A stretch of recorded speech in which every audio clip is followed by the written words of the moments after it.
Hi friends, welcome to Nithu சமையல்.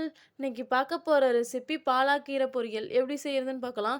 வீடியோக்குள்ளே போகிறதுக்கு முன்னாடி சப்ஸ்கிரைப் பண்ணாதீங்க, சப்ஸ்கிரைப் பண்ணிக்கோங்க. வாங்க வீடியோக்குள்ளே போகலாம். எண்ணெய் ஒரு ஸ்பூன் ஊற்றிக்கோங்க. கடுகு ஒரு ஸ்பூன் போட்டுக்கலாம். பெரிய வெங்காயம் ஒரு வெங்காயம் அரிஞ்சு வச்சுருக்கேன், இதை சேர்த்துக்கலாம். வரமிளகா 4 கிள்ளி வச்சுருக்கேன், இதையும் சேர்த்துக்கலாம். இது நல்லா வணங்கட்டும். இது கூடவே கருவேப்பிலை ஒரு கொத்து போட்டுக்கலாம். நான் 3 கத்த அளவுக்கு பாலாக்கீரை எடுத்து நல்லா 2 தடவை கழுவிட்டு அரிஞ்சு வச்சுருக்கேன், இதை சேர்த்துக்கலாம்.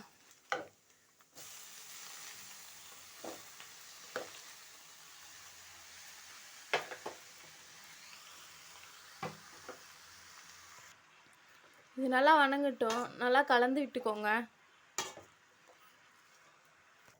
நல்லா கலந்து விட்டாச்சு. நம்ம தண்ணி ஊற்ற தேவையில்ல. நம்ம கழுவி போட்டதுலேயே லைட்டாக தண்ணி விட்டுருக்குது, இதுவே போதும்.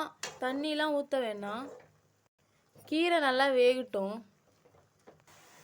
உப்பு தேவையான அளவு போட்டுக்கோங்க.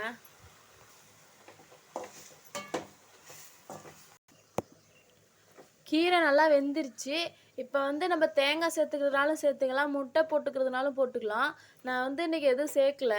நீங்கள் சேர்க்குறதா இருந்தால் இந்த ஸ்டேஜில் தேங்காய் சேர்த்துக்கோங்க. இப்போ நம்ம அடுப்பு ஆஃப் பண்ணிக்கலாம். கீரை பொரியல் ரெடி ஆயிடுச்சு. இது மாதிரி வீட்டில் செஞ்சு பாருங்கள். செஞ்சு பார்த்துட்டு எப்படி இருக்குன்னு கமெண்ட் பண்ணுங்கள், லைக் பண்ணுங்கள், ஷேர் பண்ணுங்கள். தேங்க்யூ.